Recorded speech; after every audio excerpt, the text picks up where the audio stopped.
Assalamualaikum warahmatullahi wabarakatuh.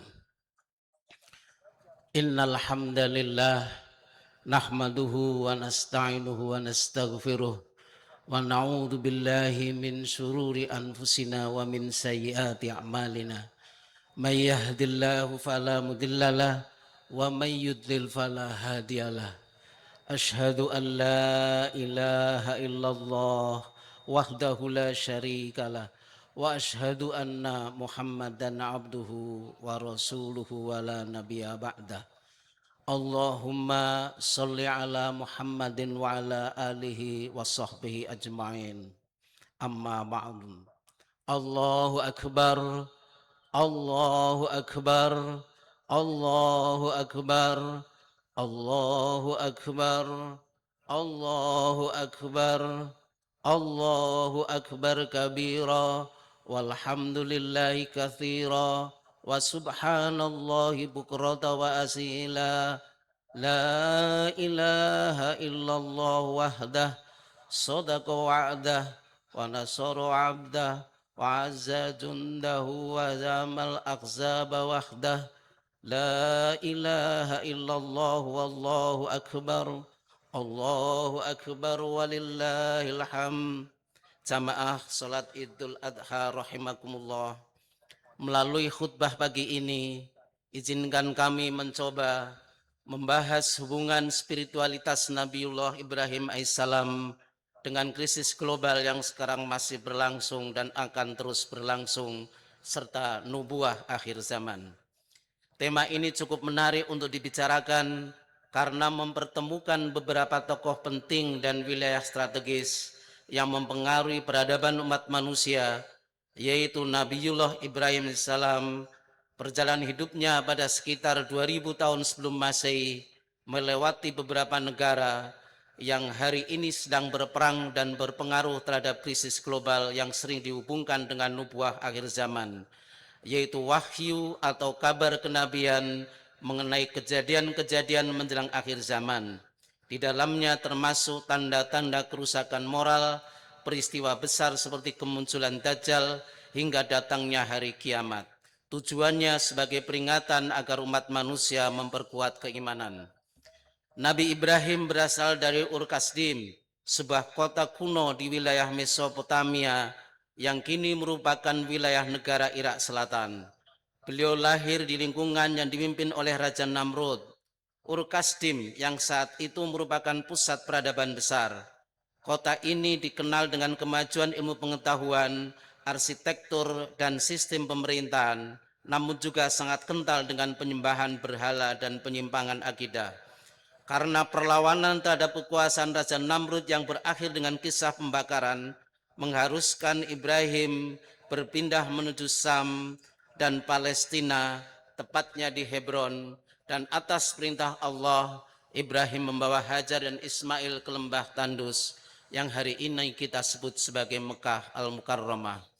Jamaah salat Idul Adha rahimakumullah, sebagaimana kita fahami bersama bahwa fungsi agama bagi kehidupan umat manusia adalah menjadi pemandu saat mengalami kebingungan, pencerahan bagi hati yang sedang gundah, dan menjadi penengah atas segala hal yang diperselisihkan.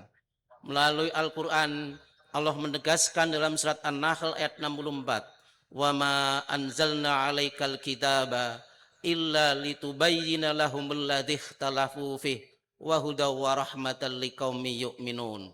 Dan kami tidak menurunkan kepada Alkitab, yaitu Al-Quran ini, melainkan agar kamu dapat menjelaskan kepada mereka apa yang mereka perselisihkan itu, dan menjadi petunjuk dan rahmat bagi kaum yang beriman. Perselisihan mendasar umat manusia pada saat ini adalah menentukan kiblat peradaban yang sedang mengalami perubahan mendasar dan sekulerisme, dari sekulerisme menuju wajah baru yang belum jelas bentuknya. Runtuhnya sekulerisme merujuk pada pergeseran pandangan di mana ideologi pemisahan antara agama dan negara mulai kehilangan dominasinya. Hal ini didorong oleh kebangkitan spiritualitas global, kegagalan sekuler, dan memberikan kepastian moral dan ketegangan politik identitas di berbagai negara. Allahu Akbar, Allahu Akbar walillahil hamd.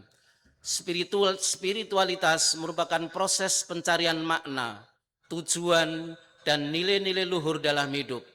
Ini mencakup kesadaran dan rasa keterhubungan dengan diri sendiri, sesama manusia, alam, atau sesuatu yang lebih besar dari kita. Meski sering kali dipraktekkan di dalam agama, spiritualitas bersifat universal dan personal. Nabi Ibrahim alaihissalam dan perjalanan spiritualitasnya tampaknya harus diletakkan tidak hanya sekedar sebagai kisah sejarah nabi-nabi saja, tetapi merupakan rangkaian pola spiritual yang berulang dalam peradaban manusia. Surat An-Nahl ayat 120 menegaskan, Inna Ibrahima kana ummatan qanitan lillahi hanifa walam yaku minal musyrikin. Ibrahim merupakan sosok panutan sepanjang masa yang patuh kepada Allah, lurus jalan hidupnya, dan terbebas dari kesyirikan. Setidaknya ada 4 dimensi yang membentuk spiritualitas Ibrahim alaihissalam. Yang pertama adalah pencarian Tuhan yang bersifat reflektif dengan mengamati alam semesta dan menyimpulkan bahwa segala sesuatu yang tunduk kepada perubahan tidak layak disembah. Kesadaran ini membawa kepada keyakinan mutlak kepada Allah yang Maha Kekal. Yang kedua, tauhid murni yang berpusat pada prinsip bahwa cinta, takut, dan harapan hanya ditujukan kepada Allah semata, karena perjuangannya membebaskan manusia dari penyembahan berhala. Yang ketiga, penyerahan diri secara total melalui pengorbanan tertinggi yang dibuktikan ketika diperintahkan untuk mengorbankan putranya, yakni Nabi Ismail. Yang keempat adalah keteladanan universal melalui doa yang tidak hanya memohon kebaikan untuk diri sendiri, tetapi juga memohon keturunan yang soleh, mendirikan sholat, serta kedamaian bagi masyarakat sekitar. Memahami sosok Ibrahim alaihissalam yang menjadi panutan bagi seluruh penganut agama dapat dilacak melalui doa-doanya. Yang pertama adalah doa mendapat anak soleh, Robbi habli minas solihin. Yang kedua doa untuk mendapatkan anak keturunan yang tetap menjaga sholatnya. Robbi ja'alni muqimas sholati wa min dzurriyyati Rabbana wa taqabbal du'a. Yang ketiga adalah doa permohonan ampun untuk kedua orang tua dan orang beriman. Rabbana gfirli wali walidayya walil mu'minina yawma yakumul hisab. Yang keempat adalah doa memohon negeri yang aman dan berkah. Rabbij'al hadza balada amina wajnubni wa baniya an na'budal asnam. Yang kelima adalah doa penegasan tentang penyesatan berhala. Rabbi innahunna aslalna katsiran minan nas faman tabi'ani fa innahu minni wa man 'asani fa innaka ghafurur rahim. Jamaah salat Idul Adha rahimakumullah. Sebagaimana kita ketahui dan rasakan bahwa dalam beberapa bulan terakhir terjadi peperangan antara Amerika, Israel, dan Iran yang dampaknya sangat dahsyat terhadap peta politik internasional. Perang tersebut juga ternyata tidak hanya sekedar konflik militer konvensional atau perebutan hegemoni kekuasaan. Lebih jauh, peristiwa ini merupakan benturan memori sejarah yang mengubah tatanan peradaban global, mengubah peta geopolitik energi, serta mempertemukan kembali narasi peradaban Persia kuno dengan dinamika dunia modern. Allahu Akbar walillahil hamd.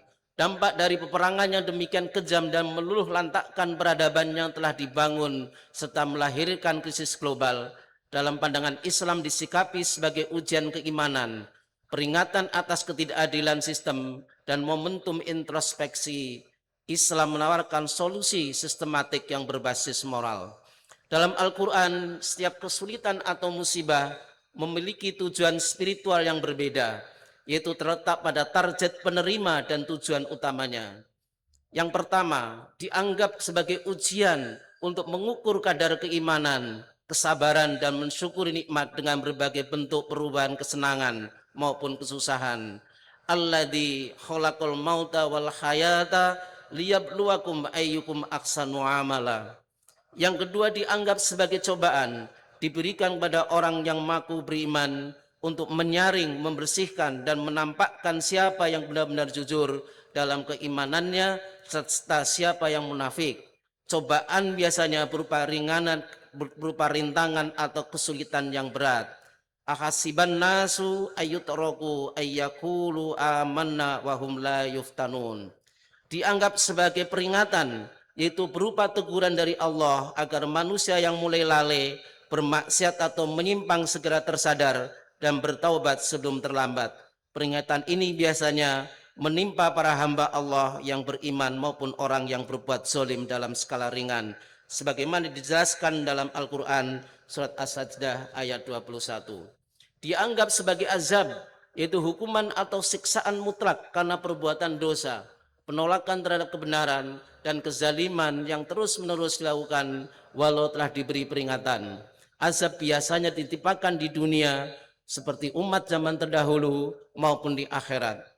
Azab ini ditimpakan kepada orang-orang kafir, orang yang melampaui batas dan pendusta agama. Sebagaimana dalam Al-Quran surat Fussilat ayat 13. Allahu Akbar walillahilham.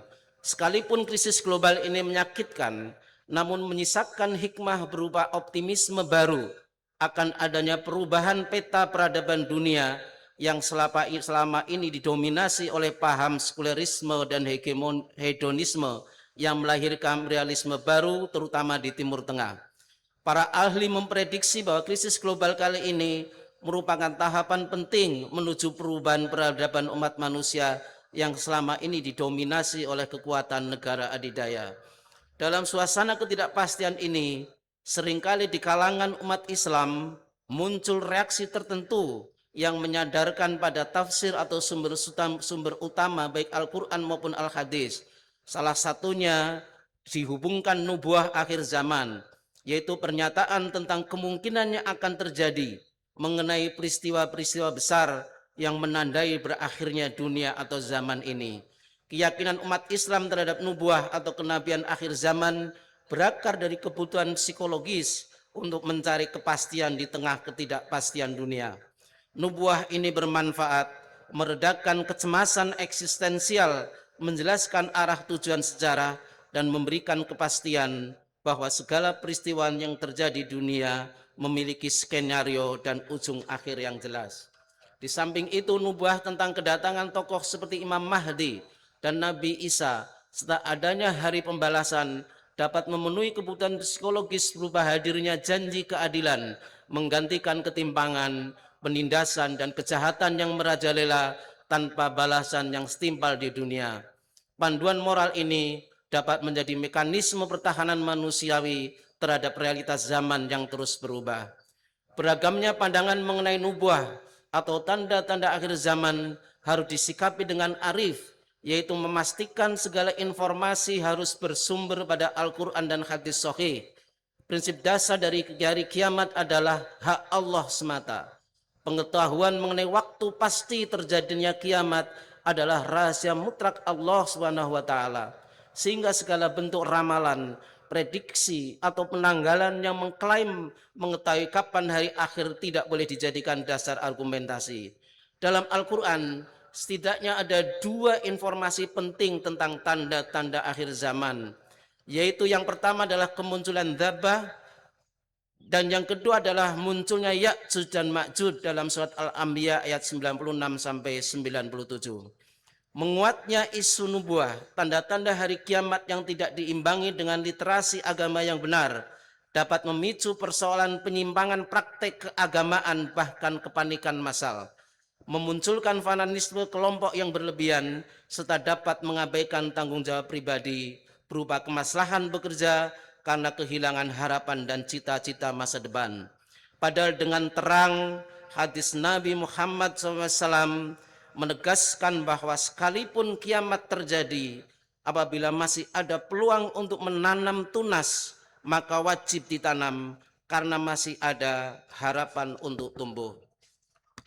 Hadis riwayat Bukhari dan Ahmad menjelaskan, in qamatis sa'atu wa fi yadi ahadikum fasilatun fa in istata'a alla takuma hatta yughrisaha falyaghrisha. Jika terjadi hari kiamat sementara di tengah salah satu seorang dari kalian ada sebuah tunas, maka jika ia mampu sebelum terjadi hari kiamat untuk menanamnya, maka tanamlah. Jamaah salat Idul Adha rahimakumullah, marilah kita akhiri khutbah pada pagi hari ini bersama-sama dengan bermunajat kepada Allah Subhanahu wa taala. A'udzu billahi minasyaitonir rajim. Bismillahirrahmanirrahim. Alhamdulillahirabbil alamin hamdan yuwafi ni'amahu wa yukafi'u mazidah.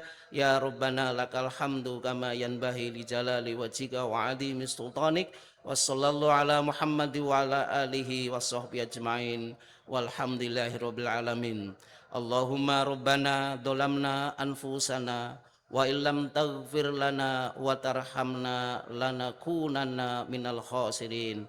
Allahumma ighfir lana dzunubana wa liwalidayna wa li ikhwanina alladhina sabaquna bil iman wa la taj'al fi qulubina ghillan lil ladzina amanu rabbana innaka raufur rahim.